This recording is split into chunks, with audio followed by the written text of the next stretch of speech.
When taking photos of people in situations of vulnerability or who have experienced trauma, I feel like I've learned a lot from my experience working in human rights. In particular, I feel like I've learned a lot from working directly and training detention monitors, people who go into prisons and psychiatric hospitals and police custody and aged care and interview and speak with the people that are there about their conditions and their treatment. Often people in situations of extreme vulnerability and distress. And I think a few things are really directly applicable to our work as photographers, because I really think taking someone's photo and interviewing them have a lot of things in common. And when I say interview, I choose this word really carefully because I think it's important to define it as distinct from what we might call an interrogation. For me, in an interview, you begin with an open mind and you ask questions that help you to uncover something that you may not know or expect. It's a learning exercise. And in an interrogation, in contrast, you come in with an idea or a preconception, and then you ask questions that help you to confirm what you think you knew already. And I think this distinction also applies to photography. And so often I see photographers or videographers go into situations already with a very well-formed idea of what they want the story to be, or a preconception about who it is that they're photographing, and they take photos of that. And often they get beautiful images, but those images to me are ultimately quite shallow because they reflect the photographer as much as they reflect the subject. And for me, the starting point always has to be one of openness as much as possible. Asking the person you're photographing to tell you what is interesting to you. What don't I know? Asking them to tell you who they are and what is important to them, and then making that the story. So that's the first point. Then the second thing is about the importance of viewing any situation like this as not just a moment, but a process that requires preparation and follow-up. And sometimes I think we miss the before and the after as photographers. And I want to give you an example from a recent assignment that I did in Kenya, where I was photographing Maasai women rangers. And these women are working on really hardcore stuff, including human-wildlife conflict, where they're often the first on scene, the first responders, using combat medical techniques like wound packing and tourniquets to save people who've been attacked by wildlife. And the first day that we spent with them, I didn't even bring my camera. We just went and sat with them and talked with them about their story and how they would want their story to be told, what images would represent them fully as who they are. And I think this preparation phase is so important, both creatively, because it's going to give you ideas and possibilities that you didn't expect and you didn't think of, but also from a trauma-informed perspective, it's doing the groundwork of safety and respect and consent. Then once you get to the time that you're going to take photos, I think there are 4 principles that come from trauma-informed interviewing that really apply well to photography, that I think are important as guidelines or frames to everything we do while we're taking photos in this kind of situation. And these are safety, control, reflection, and closure. The first one is safety.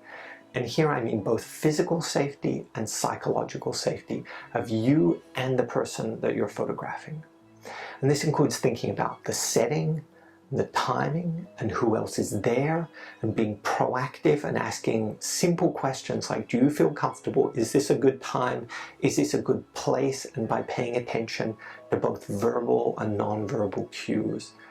With many people in situations of vulnerability or have experienced trauma, and this is especially true and useful with kids, it might also be important to frame your questions in a way that generalizes them, and that helps the person you're photographing to understand that it's okay to say no or to express an opinion. So you might say something like, when I photographed other people in situations like this, some of them didn't want to show their face or to be identified.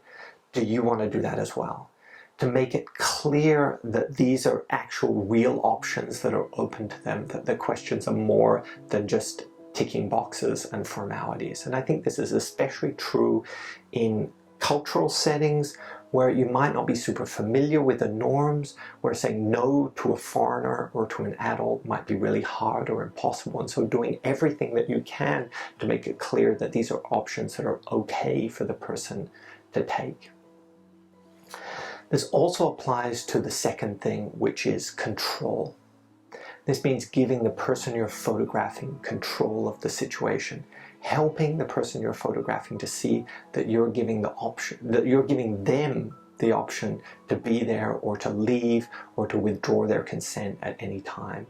And this strategy that I mentioned of generalizing is a really good way to do that, to help them to understand that they have the option.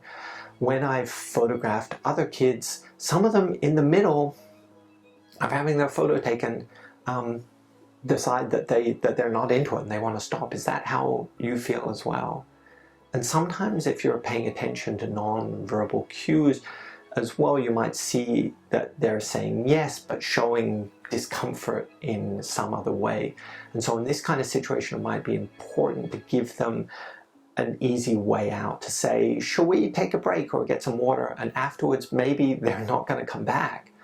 But that's the point. You've given them, you're letting them take control of the situation. The third thing is reflecting. And here I mean something really simple. And that's just repeating back what they've told you about their story so that they know that you have heard them, that you're listening to them. And I think lots of photographers might think this is odd because they're not used to talking so much or asking questions of their subjects. And I think, well, one, how are you understanding what the story is if you're not doing this?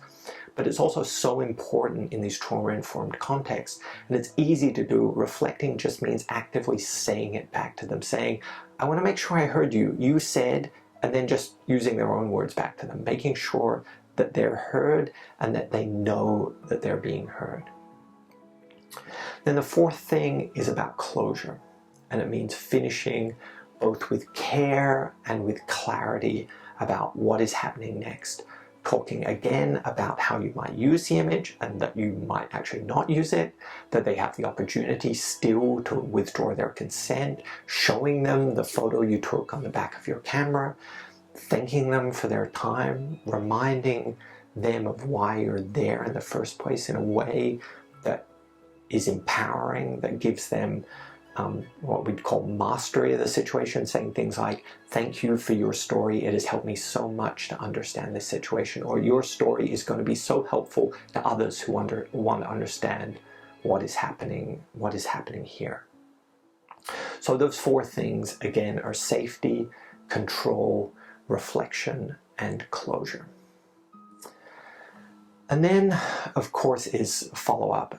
And maybe that's with them directly, making sure they see the thing that you use their image for, checking in, but also it's for yourself, making sure if you've been in this situation that you're also taking the time to take care of yourself. Trauma rubs off on us, and if we don't take care of our own safety and our own mental health, we're not going to be able to do this job for very long. And then finally, in closing, I just want to underline the most important thing of all, which is the do no harm principle, which really is a kind of umbrella for all of this. And I think as photographers, we have to ask ourselves this first and foremost. Are we doing harm by being here? Can we avoid it? Can we photograph something else that helps us to tell the story? What can we do maybe creatively that gets us to the same place, but that doesn't harm the people or the communities that we're ostensibly trying to help? And sometimes we avoid this question because we want the image. It's beautiful and it's powerful and maybe we think we're going to win a prize. But for me, sometimes not taking the photo is the most important thing that we can do as photographers. So I hope that that's been useful. Let me know in the comments or send me an email if there are other elements or things or strategies that you do in these kind of situations, because I'd really love to hear from you and to learn more about how you've dealt with this kind of situation as well. Thanks a lot.